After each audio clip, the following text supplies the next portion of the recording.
தருவாளே சின்ன அறிவிப்பும் இன்று சுடுவாளே நீயும் தும்மிடி ஆயுசு நூறாக என் உயிர் உன்னோட பத்திர சொத்தாக என் பார்வை உன்னோடு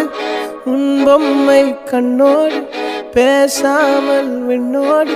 நாம் மிதந்து போவோம் காதாரா அடியாலும்